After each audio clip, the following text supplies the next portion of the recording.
I'm Noah from PhoneDog.com, and I've got this phone called the iPhone 4. You might have heard of it. I don't know, the hype might have been drowned out today by all the LeBron hype, but I think they're kind of neck and neck. At least in my world, those are kind of the two things I follow. You know, I follow the phone stuff for work.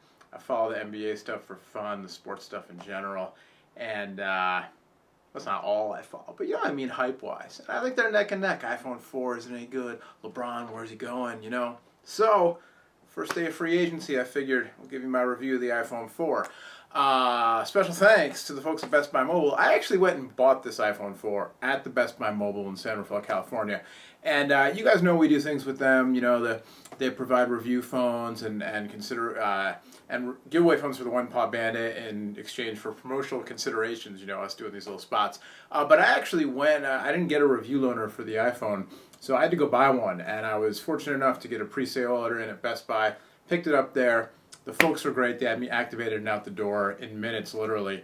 You know, I know activation in other places took some time. I can only speak from my experience, but it was a good one. So there you go. Anyway, iPhone 4, is it worth the hype? I'm waiting for it to ring because I'm thinking I can help an NBA team out, right? I'm slow. I'm getting old. I can't jump. I don't have a left hand, but I can play the run and gun, or at least the chuck and duck, you know, like anybody. So, you know, Jay-Z, Mikhail Prokhorov, if you're out there, I don't know if I pronounced your name wrong, but if you called me, I could get the pronunciation right. And then we could talk terms. I just want the mid-level exception. I don't need a max deal. Anyway, iPhone 4, let's check it out. All right, so first off, that one sign on the phone, it's no, it's not Donnie Walsh, president of the Knicks, calling me up to talk contract negotiations. It's a voicemail from somebody else. So don't get excited. Don't get excited.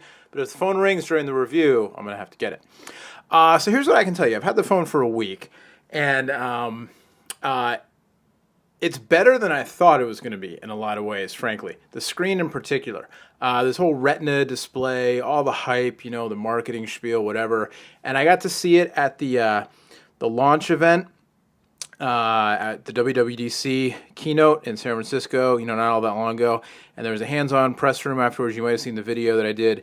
And I was like, you know, it's nice. It's not all that great. After having had the phone for a week, it actually lives up to the hype. The screen on this thing is spectacular.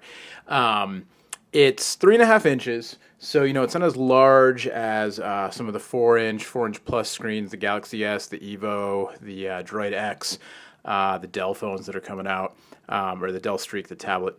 But it's just the quality of the display. Honestly, it lives up to the hype. So, you know, these are some photos I took in a friend's backyard the other night. And I don't know how well they're going to come through because, you know, it's a video and then it's edited and compressed, and then, you know, YouTube servers deal with it and everything.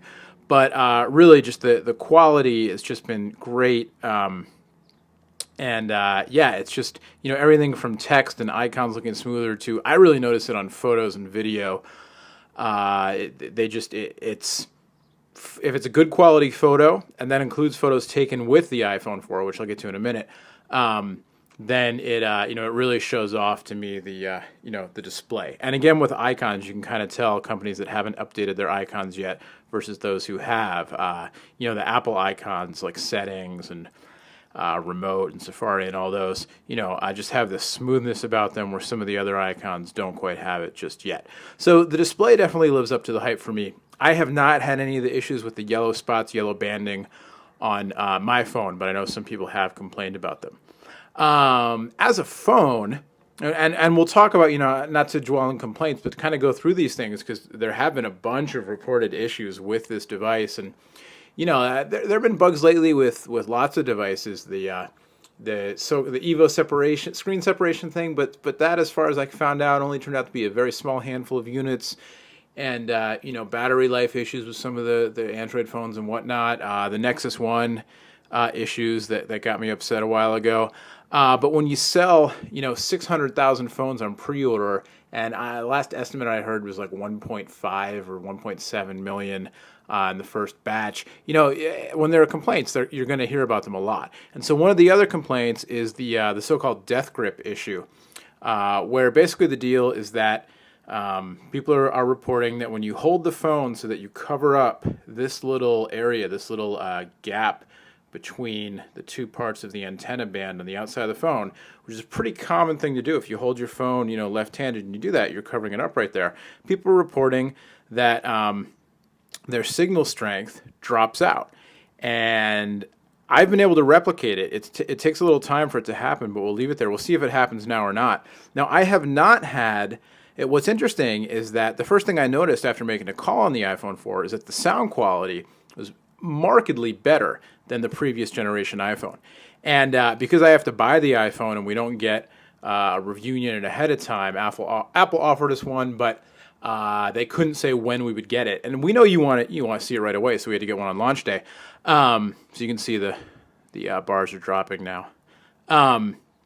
Anyway, so this is on the same account that my iPhone 3GS was on, because I had to buy that one also. So same account, using it in the same, a lot of the same locations, my office, my house, my neighborhood, the places I generally go. First thing I noticed was the sound quality is much, much better than the 3GS. And people on the other end of the line, commented on it as well. So even though, so I dropped, like a bar or two there. I guess 2 bars I dropped, but it didn't drop all the way out.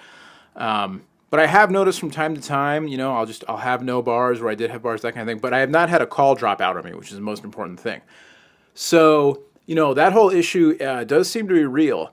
And you can read all about the various things that Steve Jobs did or supposedly did, but it turns out he didn't, say to people in emails, that whole thing. I don't know. The customer service, we'll see if there's any backlash on Apple for this one. But anyway, to get on with it, haven't had a problem with that. What I have had a problem with is the proximity sensor issue. So there's a proximity sensor in there, and when you're on a call and you hold the phone up to your ear, the screen dims out. And what I've had, and I'll actually show you this.